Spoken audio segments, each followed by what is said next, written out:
tingnan muna natin. Etong kasinungalingan nitong si Bongo, mga kababayan, lagi naman nating sinasabi to dito. Pumipiyok tuloy ako, lakas kasi ng ulan eh. Lagi kasi niyang sinasabi, mga kababayan, na wala naman daw si Duterteng sinasabi na pumatay ng tao nung panahon na si Duterte pa ang presidente, mga kababayan. Eh ngayon, eto, yung malupit, may nag-edit, mga kababayan, na kung saan lahat ng binitawang salita ni Duterte or karamihan sa mga binitawang salita ni Duterte na nag-uutos siya na magpatumba ng tao nung panahon na siya pa ang presidente, mga kababayan, eh naandi dito po lahat sa bidyong ito. At bawat tangge ni Bongo, mga kababayan, laging nakaflex yung mga sinabi nitong si Duterte. So bago tayo pumunta sa main topic po natin, eto i-play muna natin, mga kababayan. Siyang sinabi na, may sinabi ba siya na patayin mo ito? Shoot them dead. Oh, Wala pong ganong... Abogado po si dating Pangulong Duterte. Dati po siyang prosecutor. Hindi siya nagbibigay po ng instruction na illegal. Kaya may order sa dyan, shoot to kill. Wala pong ialam dyan sa human rights ng mga. I don't give a shit kung anong gusto nilang sabihin.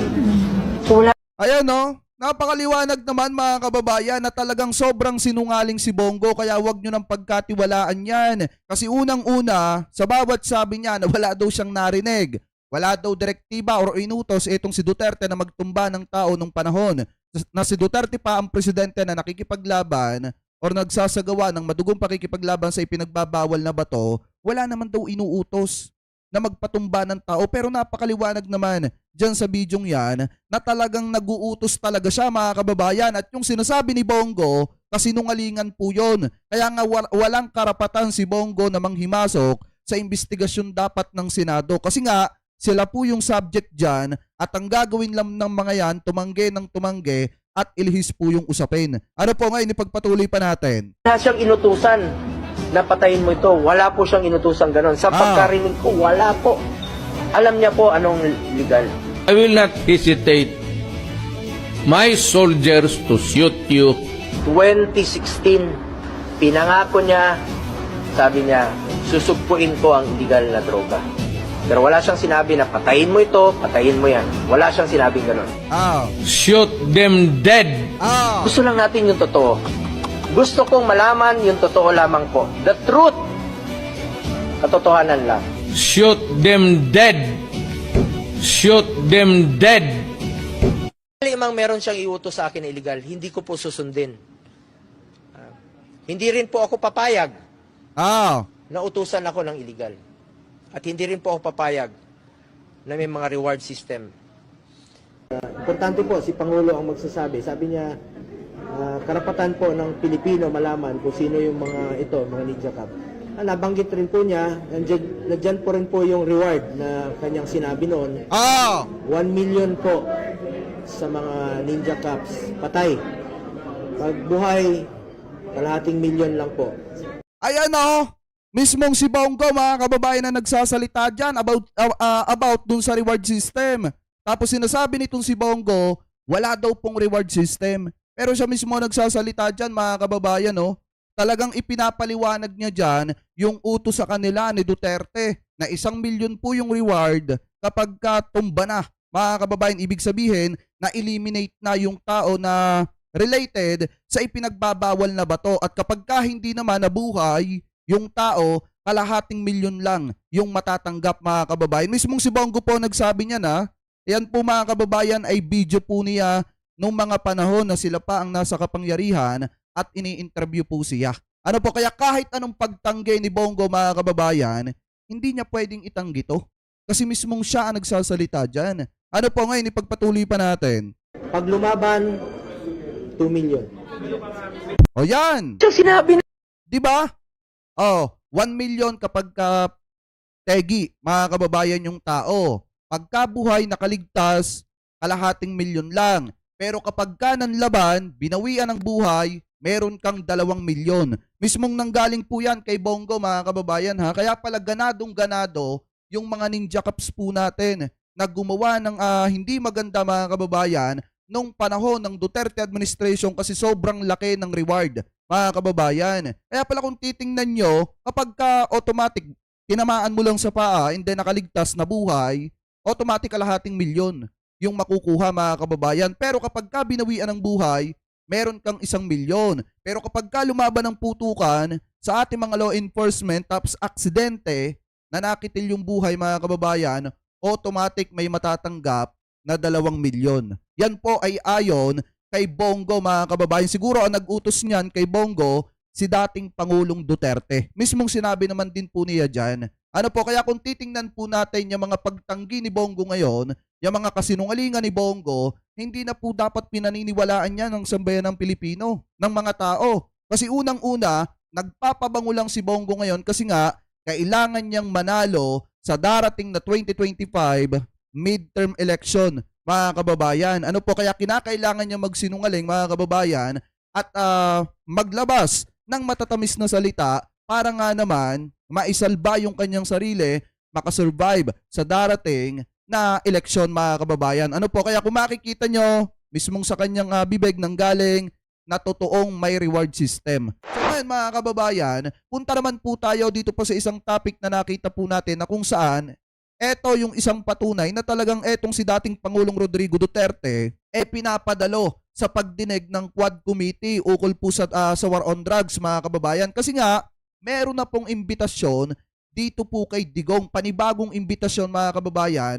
na pinapa-attend etong si Digong dyan po sa Kamara. Kaso ang tanong kasi dyan mga kababayan, a-attend kaya etong si Duterte? Or puro yabang lang yung sinasabi niya publicly? Ano po ngayon, eto i-play po natin. Ipinatatawag ng House Quad Committee si dating Pangulong Rodrigo Duterte. Kaugnay ito sa investigasyon ng komite sa madugong gyera kontra droga ng kanyang administrasyon. Nasa frontline ng balitang yan si Marian Enriquez. Matapos ang kaliwat kanang issue ng extrajudicial killings, kabilang ang umano'y reward money sa mga pulis na makapapatay sa sangkot sa illegal na droga sa panahon ng war on drugs, formal nang ipinatawag ng House Quad Committee si dating Pangulong Rodrigo Duterte para dumalo sa pagdinig sa Martes. Pero bago yan, una nang itinanggi ni Duterte ang sinasabing reward system sa kanyang madugong gyera kontra droga sa programa ng SMNI News na problema nyo, itawag kay Panelo nitong Huwebes. Mariin din niyang sinabi na kailanman ay hindi niya inutos ang pumatay sa kanyang kampanya sa war on drugs.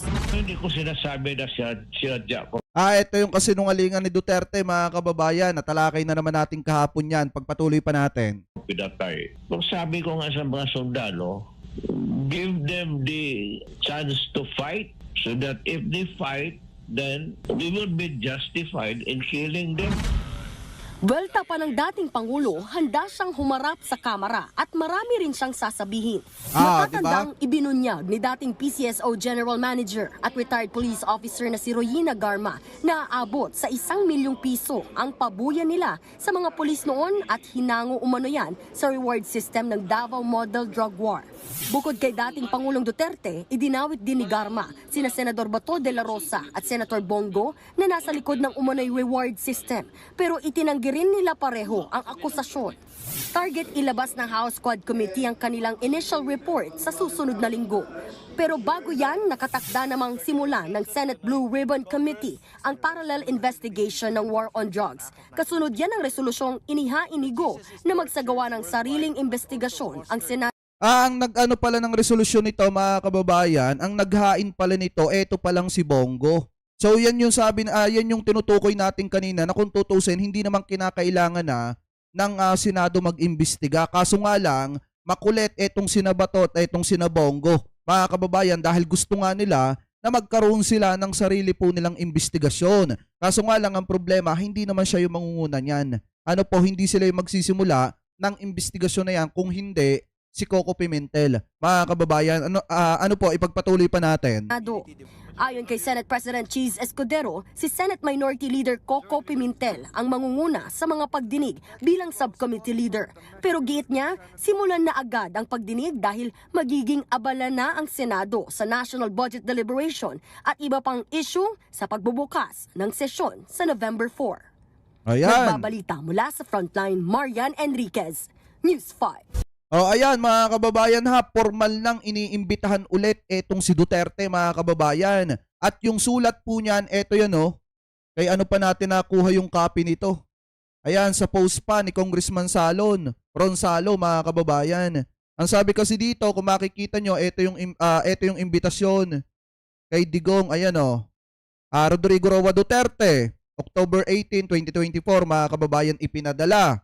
So ngayon, kung makikita nyo, nakalagay dito, ayan, Dear Honorable Duterte, please be informed that the Joint Committee will hold a public hearing in connection with its inquiry in aid of legislation on the date, time, and place indicated horrender. Ayun po yung sabi dyan. Ngayon, kung titingnan nyo, October 22, sa Tuesday po yan, mga kababayan, Martes. Ang tanong, pupunta kaya si Duterte sa Martes, mga kababayan? O baka sabihin na naman ni Panelo, wala na namang imbitasyon etong Kamara dito po kay Digong. Kasi kung titingnan natin, mga kababayan, napakadami ng imbitasyon na ipinapadala ng Kamara kay Duterte, pero itinatanggi naman ng kampo ni Duterte na may ipinapadala po sila, may natatanggap sila na galing po sa Kamara na imbitasyon. Pero ito, maliwanag, mga kababayan, na isinapubliko na etong imbitasyon, mga kababayan, ng Kamara dito po kay Duterte. Ayan o, nakalagay pa nga ang pangalan nitong si Digong, mga kababayan, at nakalagay yung oras at saka yung lugar kung saan a-attend etong si Duterte ng hearing. So pag sinabi pa nila publicly na wala silang natatanggap, sobrang kasinungalingan na yan niyang si Panelo.